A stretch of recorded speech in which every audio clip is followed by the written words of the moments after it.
بسم اللہ الرحمن الرحیم۔ السلام علیکم۔ کلاس 6 اسلامیات لیکچر نمبر 11۔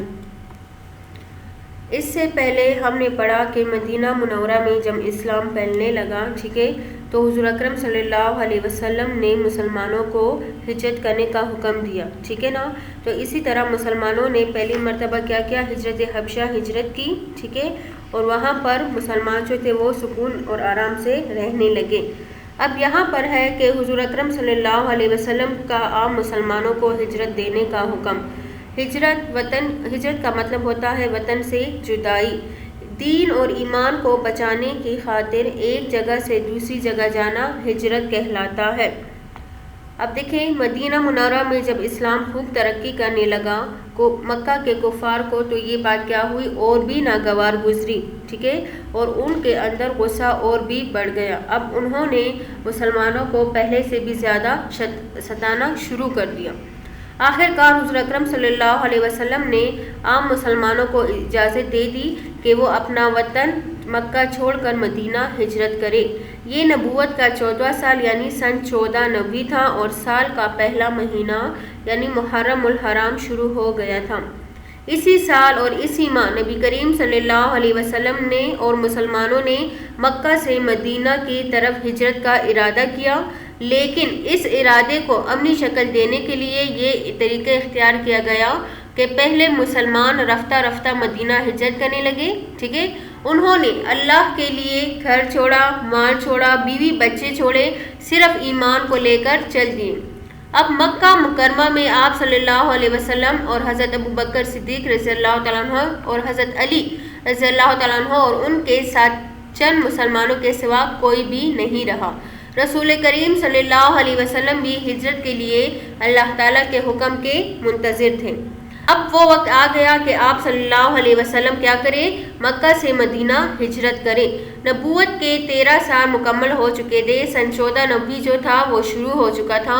آپ صلی اللہ علیہ وسلم کی عمر مبارک 53 سال یعنی 53 سال کو تھی۔ صحابہ کرام مکہ سے نکل کر مدینہ منورہ جانے کو روانہ ہو رہے تھے۔ مکہ کے کافر اس ہجرت کو کیا سمجھتے تھے؟ اپنی موت سمجھتے تھے۔ وہ جانے والوں کو روکتے، مگر جو اللہ کے لیے نکل پڑے اس کو کوئی بھی نہیں روک سکتا۔ اکثر صحابہ نکل کر مدینہ پہنچ چکے۔ آج کل حضور اکرم صلی اللہ علیہ وسلم بھی ہجرت کرنے کا ارادہ کر رہے تھے۔ کافر آپ صلی اللہ علیہ وسلم کی ہجرت سے کیا تھے؟ پریشان تھے۔ وہ یقین کیے ہوئے ہیں کہ ہماری ہر طرح کی روک تھام اور قید کرنے کے باوجود اسلام کی ترقی نہیں رک رہی، اور مدینہ کی آزادی میں تو یقیناً وہ بہت زیادہ ترقی کرے گا، ٹھیک ہے، اور اسلام ہی کا غلبہ ہوگا، ہماری عزت اور ریاست خاک میں مل جائے گی۔ اس لیے انہوں نے ایک سازش کی، یعنی حضور اکرم صلی اللہ علیہ وسلم کو قتل کرنے کی سازش کی۔ اب دیکھیں، دارالندوہ میں کافروں کے بڑے بڑے سردار جمع ہوئے اور یہ عہد کیا، کسی نے کہا کہ آپ صلی اللہ علیہ وسلم کو کیا کریں گے؟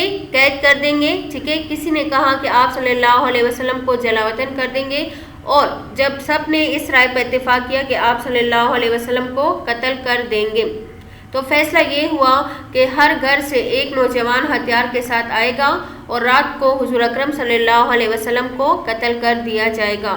اب دیکھیں، ان کی اس سازش کی خبر اللہ تعالیٰ نے حضور اکرم صلی اللہ علیہ وسلم کو واضح فرما دی، اور آپ صلی اللہ علیہ وسلم کو ہجرت کرنے کا حکم دیا۔ حضور اکرم صلی اللہ علیہ وسلم نے حضرت ابوبکر صدیق رضی اللہ تعالیٰ عنہ کو خبر دی۔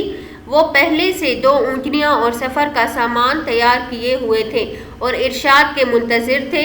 رات کا وقت ہوا، اندھیری رات تھی۔ کافر اپنا منصوبہ پورا کرنے کے لیے آئے، دربار نبوت کے چاروں طرف گھیرا ڈال دیا، ٹھیک ہے۔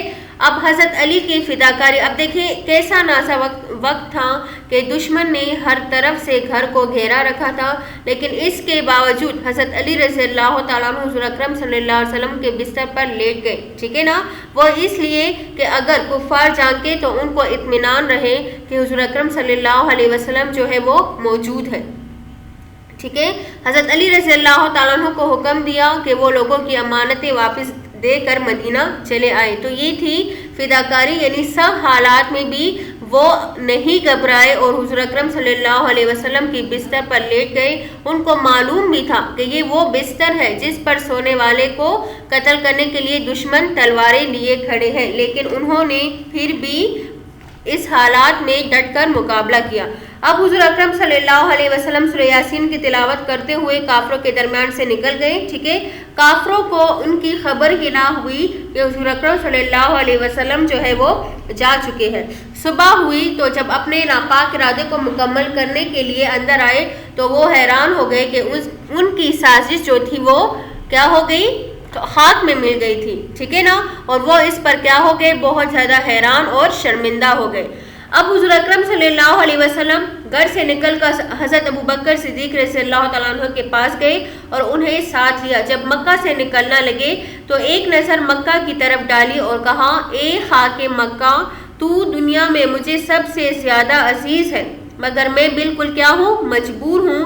اگر میری قوم مجھے یہاں سے نہ نکالتی تو میں یہاں سے کبھی بھی ہجرت نہ کرتا۔ اب دیکھیں حضور اکرم صلی اللہ علیہ وسلم کی پیدائش مکہ میں ہوئی، بچپن وہاں پر گزارا، جوانی وہاں پر ہوئی، نبوت ان کو وہاں ملی، تو اس وقت ان کے لیے مکہ سے نکلنا بہت زیادہ کیا تھا، مشکل ہو رہا تھا۔ حضور اکرم صلی اللہ علیہ وسلم جو تھے وہ غار ثور میں انہوں نے قیام کیا، ٹھیک ہے نا، اور بروز جمعہ غار ثور میں کیا ہوئے، داخل ہوئے تھے۔ حضرت ابوبکر صدیق رضی اللہ تعالیٰ عنہ بھی آپ کے ساتھ اس غار میں موجود تھے۔ اب کفار کا کیا حال تھا، جب مکہ کے سرداروں کو یہ معلوم ہوا کہ ان کی سازش ناکام ہو گئی تو انہوں نے اعلان کر دیا کہ جو شخص آپ صلی اللہ علیہ وسلم کو تلاش کر کے گرفتار کرے گا تو اسے 100 اونٹ انعام میں دیے جائیں گے۔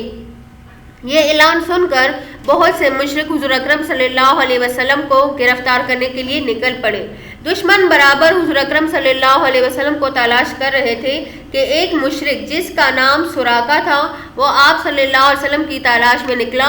اتفاق سے جب آپ صلی اللہ علیہ وسلم غار ثور سے نکلے تو اس نے آپ صلی اللہ علیہ وسلم کو دیکھ لیا اور اپنا گھوڑا آپ کے پیچھے دوڑایا، مگر اس کے گھوڑے کو ٹوکر لگی اور وہ گر پڑا، لیکن اسے تو 100 اونٹوں کا لالچ تھا۔ اگر حضور اکرم صلی اللہ علیہ وسلم کو پکڑ لیا تو 100 اونٹ ملیں گے، اس لیے پھر اٹھا اور آپ صلی اللہ علیہ وسلم کے پیچھے گھوڑا دوڑایا۔ جب قریب پہنچ گیا تو اس کا گھوڑا جو تھا وہ زمین میں دھنس گیا۔ اب تو سراقہ بیچارہ انعام و اکرام سب کچھ بھول گیا اور حضور اکرم صلی اللہ علیہ وسلم نے اس کی طرف دیکھا تو گھوڑا فوراً نکل گیا۔ سراقہ جو تھا وہ ہاتھ جوڑ کر کھڑا ہو گیا اور کہنے لگا، جو کچھ میرے پاس ہے آپ سب لے لیں، ٹھیک ہے۔ حضور اکرم صلی اللہ علیہ وسلم نے فرمایا، بس تم کیا ہو جاؤ، مسلمان ہو جاؤ۔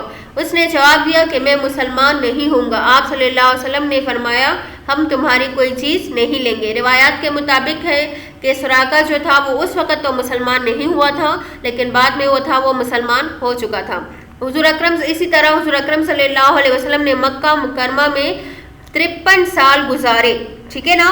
13 سال جو تھے وہ نبوت سے 40 سال نبوت سے پہلے اور 13 سال نبوت کے بعد، تو کل 53 سال جو تھے وہ مکہ مکرمہ میں گزارے۔ اور حضور اکرم صلی اللہ علیہ وسلم کی اس کو سیرت کی کتابوں میں مکی زندگی کہا جاتا ہے۔